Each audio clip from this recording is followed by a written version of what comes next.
Estamos chegando para o nosso comentário dominical para dois temas da maior seriedade. O primeiro vou falar com muita indignação. Os aposentados do Brasil estão com a promessa de receber uma chamada revisão da vida inteira. O que significa dizer que durante a vida inteira desses aposentados, a Previdência Federal, por culpa de um Congresso Nacional omisso, metia e mete ainda a mão no bolso dos aposentados, tirando um pedaço, um naco das suas migalhas previdenciárias. E agora atentem para o pior. Depois de muita luta, que eu vou chamar de luta renhida, até chegar ao Supremo Tribunal Federal, decidiram pagar os aposentados, retroagindo a mais de 20, 30 anos. É a chamada revisão da vida inteira, uma concessão lhe concedida pelo Supremo Tribunal Federal. Mas, vergonhosamente, esses pobres aposentados do INSS que pagavam milhares e recebem hoje migalhas, com teto de apenas 7 mil. Não interessa quanto você ganhava 50, 60, 70, você contribuía em cima daquilo, mas na hora que aposenta o teto é 7 mil. Essa é a nossa Previdência. E cadê o Congresso? Mas agora vem o mais grave.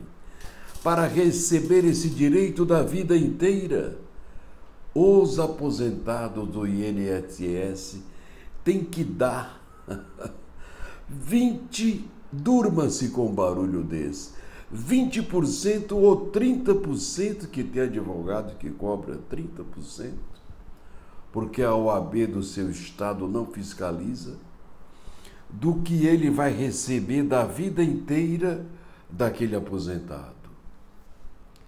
E são milhares de reais, por incrível que pareça, para a maioria dos aposentados do INSS.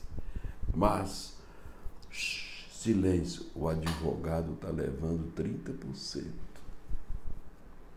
Tem deles pedindo 30%. Tem uns que são mais criteriosos, 20%. Mas como é uma migalha previdenciária, a OAB do Brasil deveria limitar em 10%, porque tirar 10% de migalhas de mais de 20 anos de pobres aposentados é ter goela de pato, é ter fome de jacaré. Por isso eu quero chamar a atenção do Congresso Nacional. E esse nosso Congresso Nacional, ele faz mesmo o quê? Para que serve? Só para comer emendas impositivas? Puxar o saco de presidente? A maioria vendeu voto, que é o que mais acontece. Eu fui deputado. Mas como era um deputado terrível, duro, indobrável, incorruptível, fiquei 2 vezes primeiro suplente de deputado federal do meu estado, aqui no Piauí. Nunca ninguém tirou licença para mim, porque os companheiros que lá estavam, a maioria medíocre, sequer sabiam falar.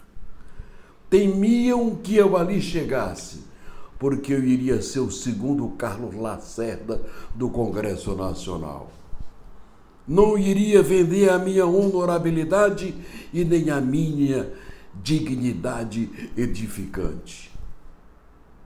Ah, se eu fosse parlamentar, que eu iria para cima desse INSS segunda-feira, para cima desse ministro da Previdência, dizer: tenham vergonha, tenham caráter retilíneo.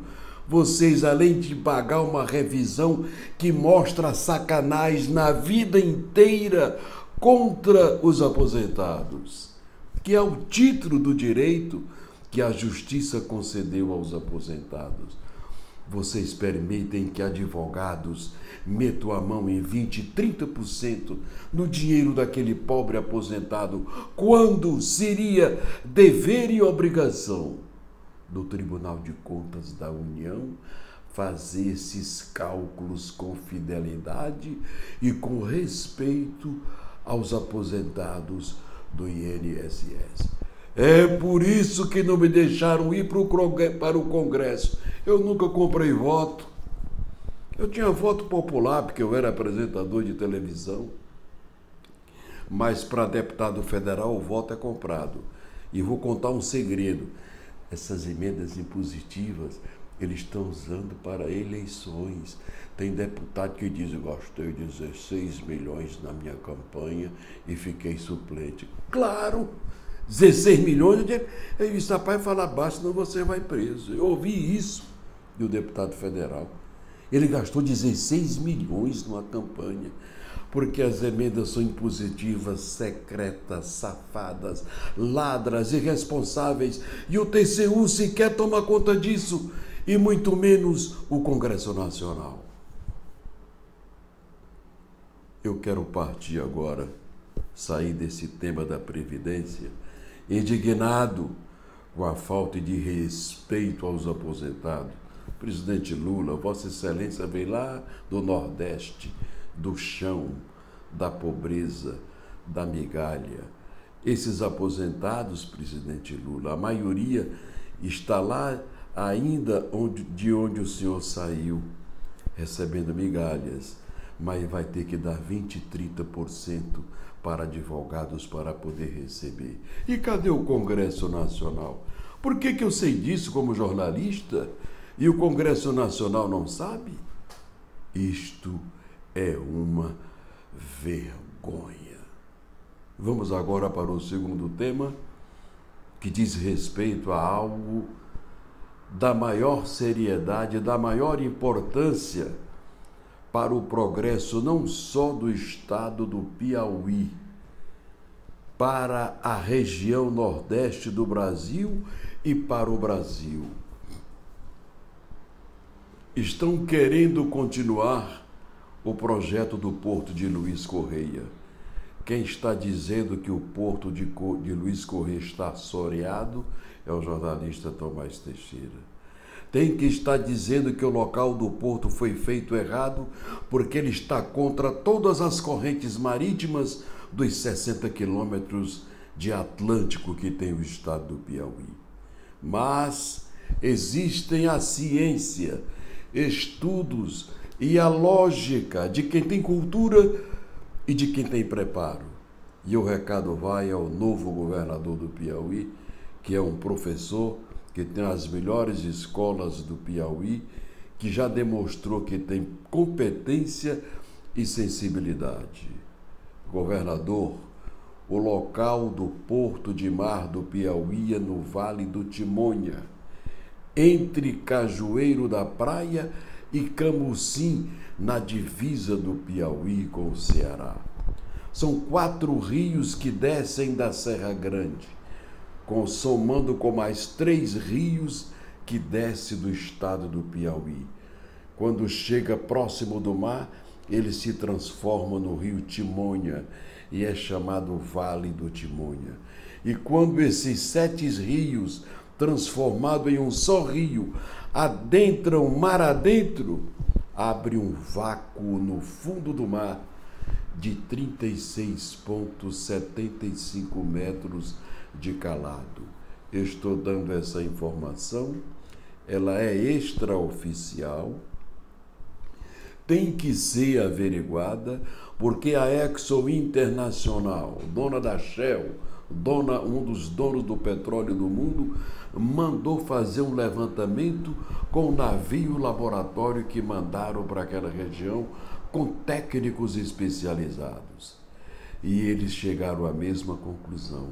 Guardaram para eles, porque por trás disso a Exxon também não mandou esse navio somente para analisar qual o local adequado, correto, certo para a implantação do Porto de Mar do Piauí.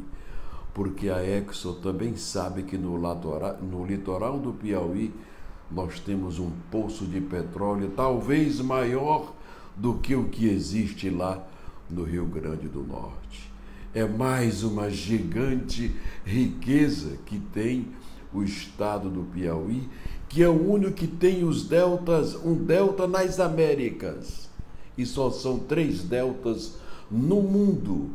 Um no Sudeste Asiático, no Rio Mekong, outro no Rio Nilo, no Egito, e outro no Piauí, com divisa do Maranhão, o delta do Parnaíba.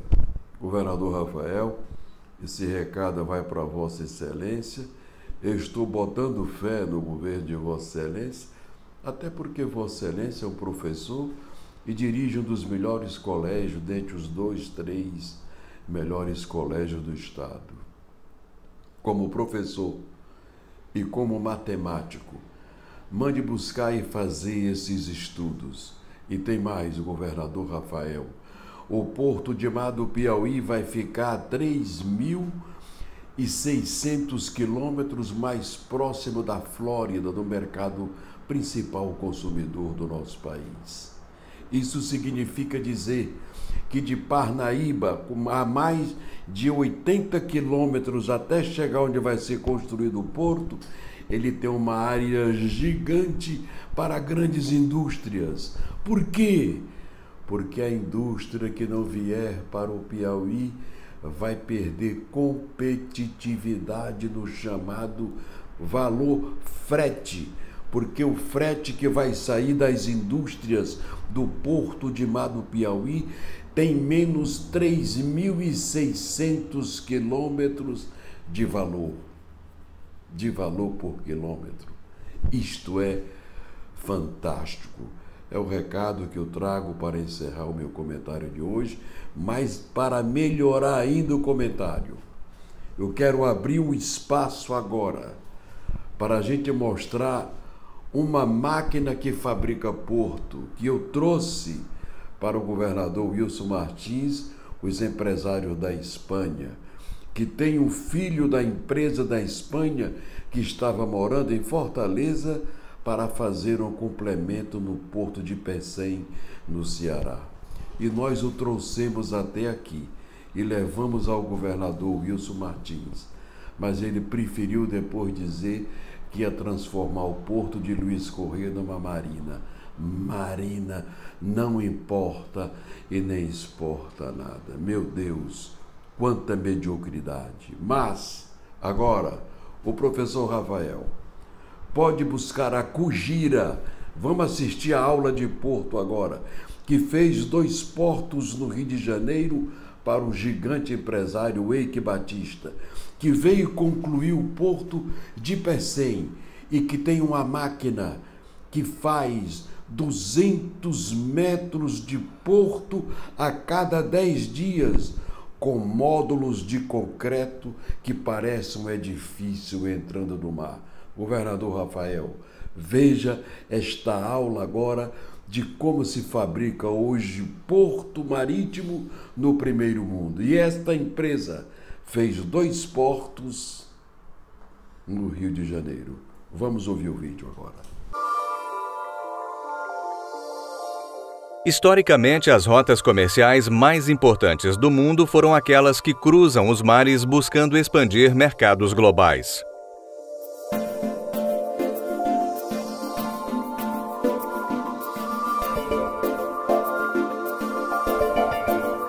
O aumento da população e a necessidade de transportar materiais cada vez mais por via marítima tem aumentado o tamanho dos navios e os portos estão obsoletos para acomodar os grandes cargueiros do nosso tempo.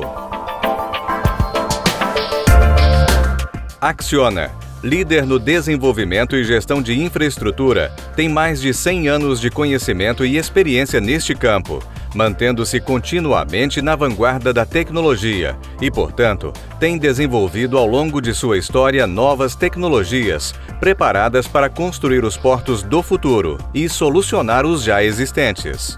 Assim, a Acciona foi capaz de reduzir significativamente o custo de construção, o tempo de execução e a quantidade de materiais utilizados neste tipo de infraestrutura.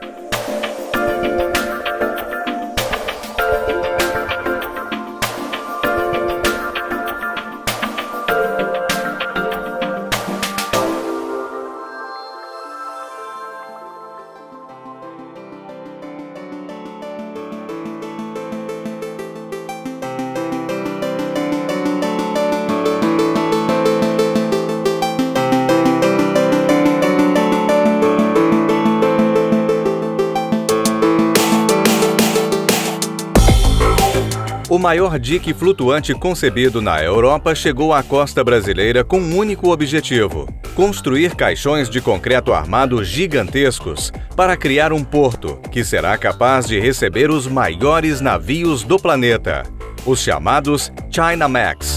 O Kujira, com 49 metros de largura, 74 metros de comprimento e 56 metros de altura, de propriedade da Acciona, é o gigante que fabricará esses elementos enormes, com os quais se construirão tanto cais como quebra-mares verticais. Trabalhando a plena capacidade, o Kujira é capaz de construir 200 metros de quebra-mar por mês, que equivalem à construção a cada 10 dias de um caixão de 67 metros de comprimento. Tudo isso só será possível porque este dique flutuante está preparado para trabalhar 24 horas por dia, 365 dias por ano, através de um sistema de tecnologia própria e inovadora e pessoal altamente qualificado.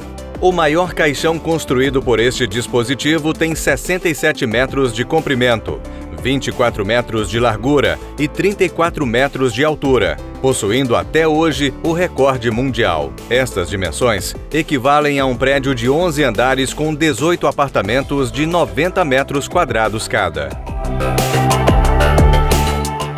O Kujira está equipado com um centro de controle que tem a mais alta tecnologia, que controla minuciosamente todas as operações relacionadas com o deslizamento, concretagem e posterior botadura do caixão. O objetivo deste centro de controle computadorizado e a eficácia deste dispositivo marítimo é a industrialização completa e no mais alto nível do processo de construção, garantindo a segurança e o respeito ao meio ambiente.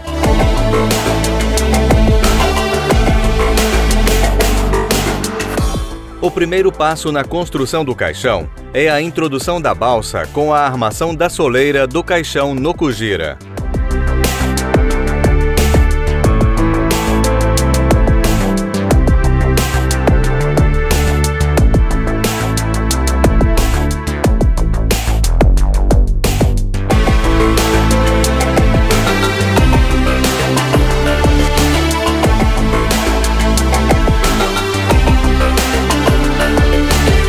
Com a concretagem e cura da soleira se inicia a descida da estrutura e acoplamento da forma.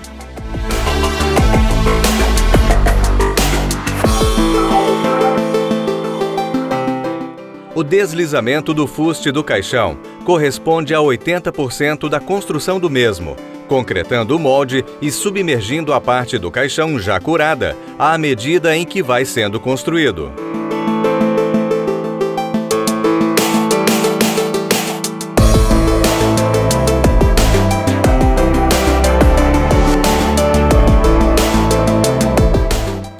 Após a construção do caixão definido no projeto, efetua-se a liberação da forma, deixando o caixão pronto para a flutuação e botadura.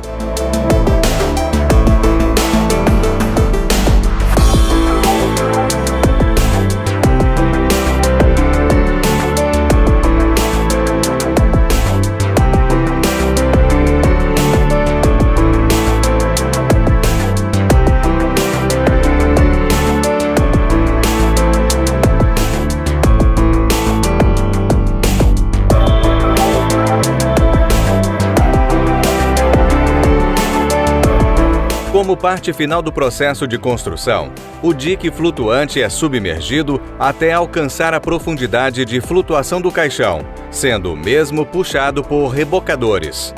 Este processo é chamado de botadura do caixão.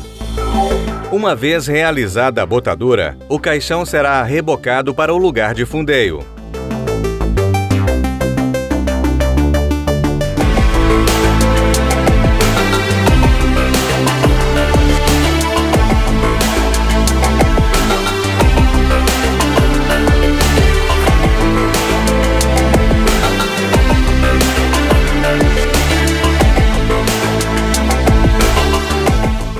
Uma vez completadas as tarefas de imersão do dique e limpeza da forma, repete-se a operação de introduzir a balsa com a ferragem da soleira e se inicia a construção do novo caixão.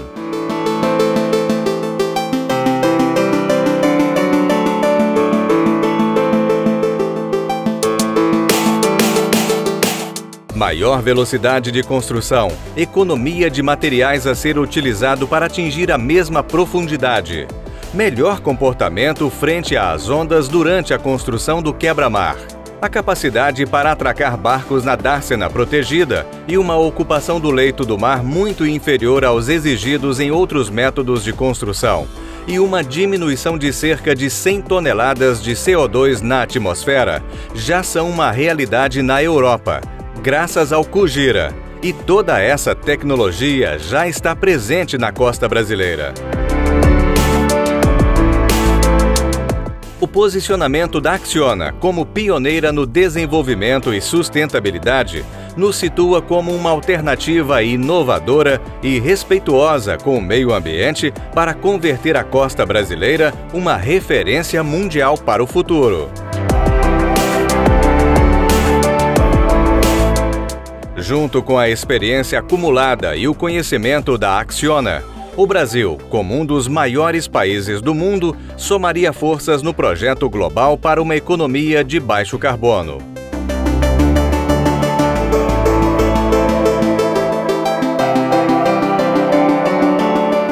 O futuro é buscar constantemente novos horizontes. Horizontes onde as distâncias entre os países não sejam mais uma barreira.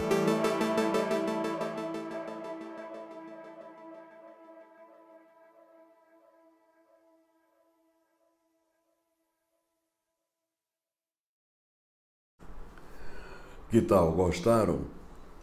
É uma aula de tecnologia, é uma aula de modernidade, é uma aula de visão futurista e a forma mais prática, mais simples de se construir um porto, sem se gastar o que foi gasto no Porto de Mar do Piauí, mas a maioria foi tirado pelos lobistas, empreiteiros e indicadores de empreitas, políticos venais, especialmente deputados que gostam de meter a mão no dinheiro público.